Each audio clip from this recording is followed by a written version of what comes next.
नमस्कार, आप देख रहे हैं केलांचल टाइम्स और मैं हूं आपके साथ सपना ठाकुर। रुक करते हैं देश दुनिया की बड़ी खबर की ओर, जहां पूर्व सीएम राबड़ी देवी बुधवार की शाम ही दिल्ली पहुंच गई थी और आज वो अपनी दोनों बेटियों के साथ कोर्ट में हाजिर होंगे। इससे पहले 29 जनवरी को ईडी ने पटना में ही आरजेडी अध्यक्ष लालू प्रसाद यादव से 10 घंटे और पूर्व डिप्टी सीएम तेजस्वी यादव से 30 जनवरी को 8 घंटे तक पूछताछ की थी।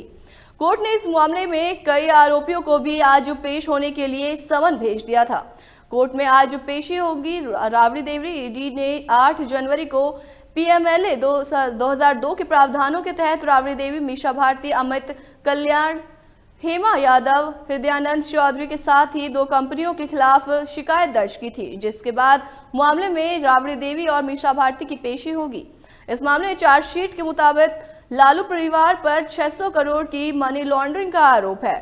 सीबीआई ने दाखिल किया था आरोप। आपको बता दें कि दरअसल इस मामले में अब ईडी सीबीआई द्वारा दर्ज एफआईआर के आधार पर जांच कर रही है, जिसमें आरोप लगाया गया है कि वर्ष 2004 से 2009 तक जब लालू यादव यूपीए सरकार में रेल मंत्री थे, तब उन्होंने मंत्री रहते रेलवे के ग्रुप डी में जमीन लेकर नौकरी दी थी, यानी कि अभ्यर्थियों ने नौकरी के बदले घूस में जमीन ली थी। अब लालू यादव का परिवार मुश्किल में है, तो वहीं ईडी ने अपने प्रेस नोट में कहा कि लालू यादव के परिवार के सदस्य पीसी में आरोपी बनाए गए। राबड़ी देवी, मीसा भारती, हेमा यादव और अभ्यर्थियों के परिवार से मामूली रकम पर जमीन के पार्सल मिले थे। तो वहीं सीबीआई ने दिल्ली की राउज एवेन्यू कोर्ट से कहा कि वो फरवरी 2024 के अंत तक एक पूरक आरोप पत्र दायर करने वाले हैं, यानी इस मामले में लालू यादव और उनके परिवार को अभी कोई भी राहत मिलने वाली नहीं है। लोकसभा चुनाव 2024 के लिए भारतीय जनता पार्टी 150 के करीब सीटों पर अपने प्रत्याशियों के नाम का ऐलान जल्द ही कर सकती है। ये वो सीटें हैं जिनमें भाजपा हारी है। हिमाचल प्रदेश की मंडी सदस्य सीट भी इन सीटों में शामिल है। ये यहाँ पर भाजपा ने अपनी किलेबंदी तय समय से पहले करने का निर्णय लिया है। हिमाचल प्रदेश की लोकसभा की ये इकलौती सीट है जो कांग्रेस के पास है। हालांकि इस सीट से पहले भाजपा के पास ही थी, लेकिन 2021 में यहां उपचुनाव हुए थे, जिसके बाद ये सीट कांग्रेस की झोली में चली गई। सूत्र बताते हैं कि दिल्ली में जिन सीटों पर पहले प्रत्याशियों के नामों का ऐलान करने की चर्चा चल रही है, उनमें मंडी सदस्य सीट भी शामिल है। यहां पर भी तय समय से पहले प्रत्याशी के नाम का ऐलान हो सकता है। भाजपा की रणनीति है कि हारी हुई सीटों पर पहले से प्रत्याशी को मैदान में उतारकर प्रचार को समय से पहले ही शुरू कर दिया जाए। मंडी सदस्य सीट पर भाजपा के टिकट के तलबगारों की एक लंबी सूची सामने आ रही है। हालांकि सबसे पहला नाम पूर्व सीएम और नेता प्रतिपक्ष जयराम ठाकुर का चल रहा है, लेकिन जयराम ठाकुर चुनाव न लड़ने की बात पहले ही कह चुके हैं। इसके अलावा पूर्व में भाजपा के प्रत्याशी रह चुके ब्रिगेडियर खुशहाल ठाकुर, नगर परिषद मनाली के अध्यक्ष और हिप नगर निकाय अध्यक्ष उपाध्यक्ष, फेडरेशन के अध्यक्ष चयन कपूर, भाजपा नेता अजय राणा और पूर्व में लोकसभा का चुनाव लड़ चुके आश्रय शर्मा के नाम प्रमुख रूप से चुने गए हैं। ब्रिगेडियर खुशहाल ठाकुर पूर्व में लोकसभा के उपचुनाव के भाजपा के प्रत्याशी रह चुके हैं, लेकिन जीत हासिल नहीं कर पाए थे। ब्रिगेडियर खुशहाल ठाकुर कारगिल हीरो के नाम से जाने जाते हैं। चमन कपूर मंडी और कुल्लू जिले में अपनी अच्छी पकड़ रखते हैं, क्योंकि मंडी जिला इनकी जन्मभूमि और कुल्लू जिला इनकी कर्मभूमि है। साथ ही इनकी जगत प्रकाश नड्डा और जयराम ठाकुर के साथ भी काफी नजदीकियां हैं।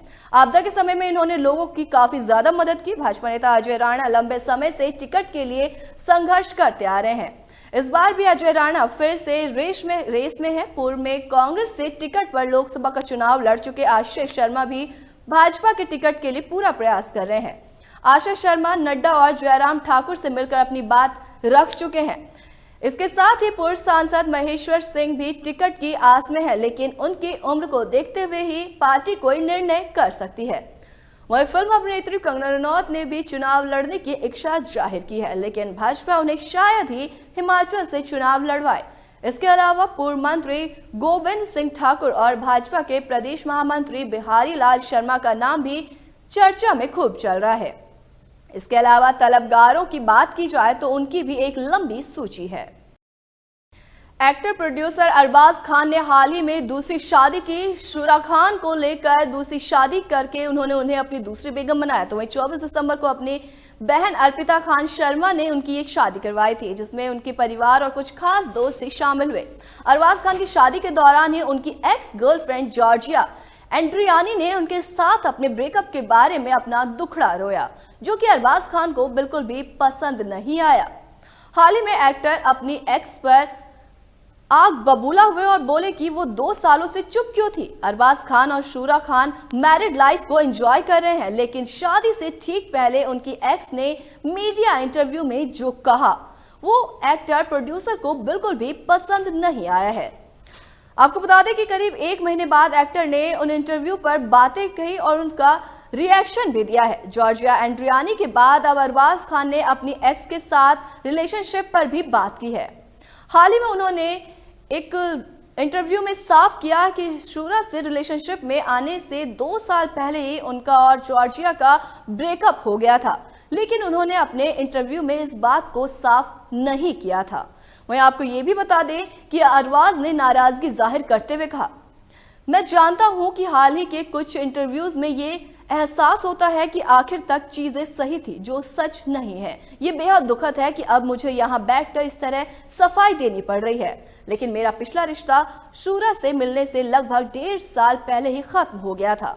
जॉर्जिया के साथ मेरा सिर्फ 1 साल की डेटिंग पीरियड रहा था उन्होंने, लेकिन जो इंटरव्यू दिए उनमें कोई समय सीमा नहीं दी गई है और ऐसे इंटरव्यूज लोगों को ये विश्वास दिलाते हैं कि मैं एक रिलेशनशिप में रहते हुए दूसरे रिलेशनशिप में गया। उन्होंने साफ किया कि शूरा से मिलने तक मैं लगभग 1.5 साल तक किसी को डेट नहीं कर रहा था और यही हकीकत है। एक्टर से प्रोड्यूसर बने अरबाज ने आगे कहा कि 2 साल बाद ठीक मेरी शादी से पहले सार्वजनिक रूप से अपने रिश्ते पर चर्चा करना सही नहीं था। उन्होंने आगे कहा कि आपका लगभग 2 साल पहले ब्रेकअप हो चुका है और आपके पास तब इस बारे में बोलने का विकल्प नहीं था, तो अब इस बारे में बोलना सही नहीं लगता। अरबाज खान को लगता है कि जॉर्जिया एंड्रियानी को उनके रिश्ते पर चर्चा भी नहीं करनी चाहिए थी, क्योंकि उनके लिए सार्वजनिक रूप से अपने व्यक्तिगत संबंधों के बारे में बात करना सही नहीं है। अरबाज का मानना है कि उन्हें जो बातें भूल जानी चाहिए थी और इस बारे में पूछे जाने पर उन्हें कहना चाहिए था कि दुनिया जानती थी कि मैं उनके साथ रिलेशनशिप में थी और अब आगे बढ़ गए हैं। इस पर बात करना आवश्यक नहीं था, खास करके जब मेरी शादी हो चुकी है। तो ऐसे ही देश दुनिया की तमाम बड़ी खबरों से जुड़ने के लिए देखते रहें केलांचल टाइम्स।